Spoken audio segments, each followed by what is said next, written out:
नमस्कार. बुलेटिनमध्ये सुरुवातीलाच एक अत्यंत महत्त्वाची बातमी. या घडीची सगळ्यात मोठी बातमी आहे. पुलवामा हल्ल्याचा जवानांनी बदला घेतलाय. पुलवामा हल्ल्याचा मास्टरमाइंड गाझीचा खात्मा करण्यात यश आलेलं आहे. दहशतवादी एका घरात लपून बसलेले होते. बनाने की ट्रेनिंग दे सकते थे या गाड़ियों में एक्सप्लोसिव भरने की तैयारी करवा सकते थे, तो उससे कहीं ना कहीं शायद राहत मिल सकती है सिक्योरिटी फोर्सेस को, अगर वाकई वो भी इस एनकाउंटर में मारे गए। लेकिन अभी कोई पुष्टि नहीं हुई है, ऑफिशियली आइडेंटिफिकेशन नहीं हुई है कि कौन मारा गया। अभी फिलहाल यही बताया जा रहा है कि 2 मिलिटेंट मारे गए हैं, उनका ताल्लुक जैश से है और वो दोनों कमांडर थे। पुलवामा इथून आमचे प्रतिनिधी आपल्याला माहिती देत होते. 2 दहशतवादी मारले गेलेले आहेत. ते कोण आहेत हे कळलेलं नाही, म्हणजे त्यांची नावं कळलेली नाहीत, मात्र ते जैशचे दोघंही दहशतवादी आहेत असं कळतंय. पर मिलिटेंसी रिलेटेड एक्टिविटीज़ हो रही हैं और साथ ही एनकाउंटर्स भी हो रहे हैं, चाहे पुलवामा हो, शुपियां हो, अनंतनाग हो या फिर कुलगाम हो। ये 4 डिस्ट्रिक्ट साउथ कश्मीर के हैं और साउथ कश्मीर में 200 के करीब मिलिटेंट्स अभी भी प्रेजेंट है। काफ़ी सारे एनकाउंटर्स हुए लेकिन रिक्रूटमेंट्स भी बहुत हो गई। 200 के करीब जो है नए मिलिटेंट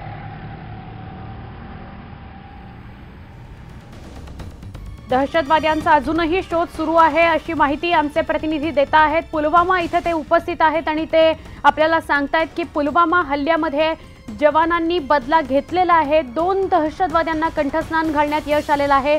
या हल्ल्याचा मास्टरमाइंड गाझीचा खात्मा करण्यात यश आलंय अशी प्राथमिक माहिती मिळते आहे आणि याचे सगळे अपडेट्स आमचे प्रतिनिधी पुलवामा इथून देत आहेत. जैश ए मोहम्मदच्या 2 दहशतवाद्यांना कंठस्नान घालण्यात यश आलेलं आहे.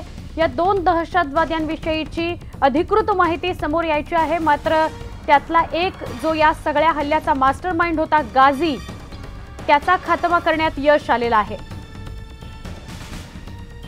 पुलवामा हल्ल्याचा आपल्या जवानांनी बदला घेतल्याचं समोर येत आहे. पुलवामा हल्ल्याचा मास्टरमाइंड गाझीचा खात्मा करण्यात यश आलेलं आहे. एका घरात हे दहशतवादी लपून बसलेले होते.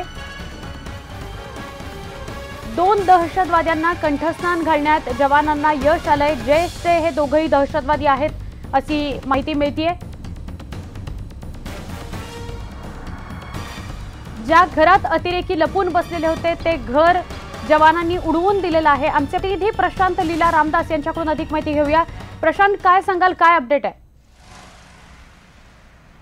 पुलवामामध्ये ज्या पद्धतीनं काल रात्री उशिरापासून असं म्हणता येईल की रात्री पहाटे 3:30 दरम्यान जे एन्काउंटर सुरू झालं होतं, त्या एन्काउंटर जवळपास 4 ते 5 तास चालल्यानंतर काही काळ चकमक थांबली होती. त्यानंतर पुन्हा एकदा चकमक सुरू झाली होती आणि आता एक मोठी बातमी जी आता आमच्या हाती आलेली आहे की जो पुलवामाचा मास्टर माइंड होता, पुलवामामध्ये ज्यामध्ये 40पेक्षा जास्त आपले जवान जे शहीद झाले होते, त्या पूर्ण हल्ल्याचा मास्टर माइंड जो आहे गाझी, त्याला ट्रॅप करण्यामध्ये, त्याला कंठस्नान घालण्यामध्ये भारतीय लष्कराला यश आलेलं आहे.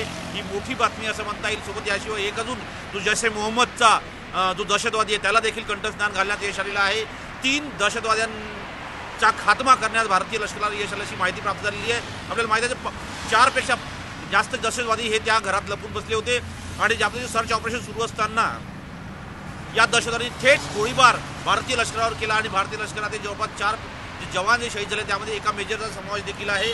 आणि महत्त्वाचं म्हणजे ज्या पद्धतीने ही कारवाई सुरू होती, या सर्व कारवाईवरती केंद्रीय गृहमंत्रालयामध्ये अत्यंत महत्त्वाची बैठक सुरू झालेली आहे.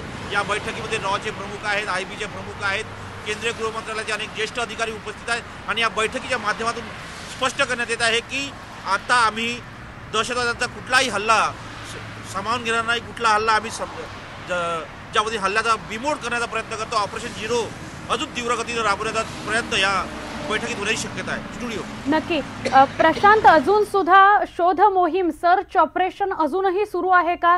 अजून किती दहशतवादी असू शकतात अशी काही माहिती मिळू शकलेली आहे का? ज्या पद्धतीनं माहिती भारतीय लष्कराने दिली होती, या भारतीय लष्कराने स्पष्ट केलं होतं की जवळपास 5 दहशतवादी हे त्या घरात लपून बसलेले आहेत. यांनी काल रात्री उशिरा भारतीय सीमा लागून ते पाकिस्तानमधून भारतात आले होते खास करून, आणि पुलवामामध्ये पिलगुल जे गाव आहे त्या गावात ते लपून बसले होते. जेव्हा ही गुप्त माहिती भारतीय लष्कराला प्राप्त झाली, भारतीय लष्कराने कोम्बिंग ऑपरेशन सुरू केलेलं आहे आणि कोम्बिंग ऑपरेशन जेव्हा सुरू असताना अचानक त्याच्यावर गोळीबार झाला. म्हणजे साधारण 5 दहशतवादी या इथे असण्याची शक्यता व्यक्त केली जात आहे. त्यापैकी 3 दहशतवाद्यांना कंठस्नान घालण्यात भारतीय लष्कराला यश सुरू आहे। अजूनही सर्च ऑपरेशन सुरू आहे। दरम्यान थोड्या वेळाने गोळीबार सुरू असल्याचा याचा अर्थ असा होतो की काही दहशतवादी अजूनही घरात लपून बसलेले आहेत आणि स्थानिक लोकांचा स्थानिक दहशतवादी त्यांचा यांना पाठिंबा असल्याची माहिती मिळत आहे। आणि महत्त्वाचं म्हणजे ज्या पद्धतीने याच्या म्हणजे त्याला आपण हिजबुल मुजाहिदीन असो किंवा जैश ए मोहम्मद असो हे जे कारवाई करतो याच्यावर आपल्याला लक्षात येतं की जैश ए मोहम्मद जे आहे हे पाकिस्तानचे दहशतवादी यामध्ये असायचे, हिजबुलमध्ये भारतीय दहशतवादी जास्त असायचे। या सर्व पार्श्वभूमीत कारण की स्थानिक लोकांचं ते ट्रेनिंग द्यायचे, पण जैश ए मोहम्मद आता त्यांनी नवीन टेक्निक उपयोगात आणलेली आहे। खास करून जैश ए मोहम्मद पाकिस्तानी जे दहशतवादी आणि भारतातून त्यांनी ट्रेनिंग दिलेले दहशतवादी या दोघांनाही सोबत घेऊन ते हल्ले करतात, त्यामुळे हे नवीन मोडून आता पुढे आलेलं आहे। स्टुडिओ नक्की प्रशांत, मात्र असंही कळत होतं की ज्या घरात हे सगळे दहशतवादी लपलेले होते ते घर उडवून देण्यात आलेलं आहे। याविषयीचं काही अधिकृत समोर येत आहे का, काही माहिती समोर येते का? आणि दुसरी महत्त्वाची गोष्ट, मुफ्ती या जो दहशतवादी होता, जो मुख्य दहशतवादी होता त्याला उडवून दिलं गेलेलं आहे किंवा त्याचा खात्मा झालेला आहे, गाझी, तर त्याच्याविषयी काही अधिकृत कळू शकलेलं आहे का की त्या गाझीचा खात्मा झालेला आहे?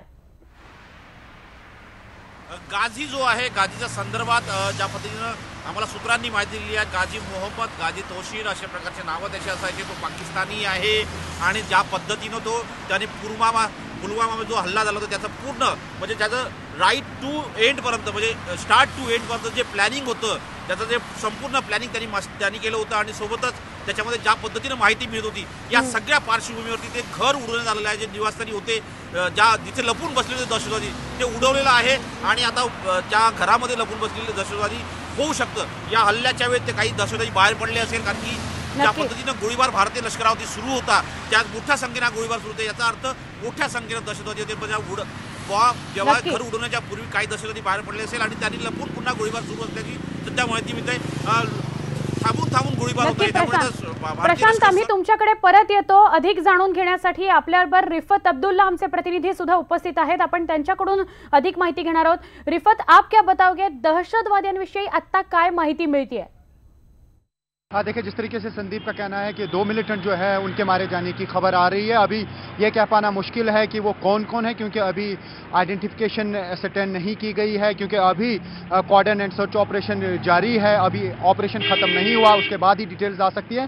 लेकिन ये बात साफ है कि जैश के ही मिलिटेंट है और बताया जा रहा है कि वो दोनों जो है जैश के कमांडर हैं। जिस तरीके से पहले ही खबर आ रही थी कि जैश कमांडरों का एक ग्रुप फंसा हुआ है वहाँ पे, चूंकि रात के दौरान ये एनकाउंटर शुरू हुआ, 1 बजे रात के करीब जो है पहली फायरिंग शुरू हुई। जिस तरीके से संदीप बोल कह रहे थे कि ये काफ़ी ट्रेंड मिलिटेंट्स हैं, यहाँ पे काफ़ी सारे मिलिटेंट्स ऐसे भी होते हैं जो ट्रेंड नहीं होते हैं और बहुत जल्द एनकाउंटर खत्म हो जाता है। इन्होंने भी एक रणनीति अपनी तरफ से ज़रूर बनाई होती है कि अगर वो कॉर्डन में फंसेंगे तो कैसे वो पहले अटैक करेंगे। यही देखने को मिला कि जो ही कॉर्डन हुआ, सर्च शुरू हुई तो फ़ौरन इन्होंने अटैक किया, जिसकी वजह से फौज को काफ़ी नुकसान उठाना पड़ा। उसके बाद कॉर्डन जो है मज़ीद बढ़ाया गया, मज़ीद रीइंफोर्समेंट लाई गई, चाहे आर्मी की हो, CRPF की हो या पुलिस की हो।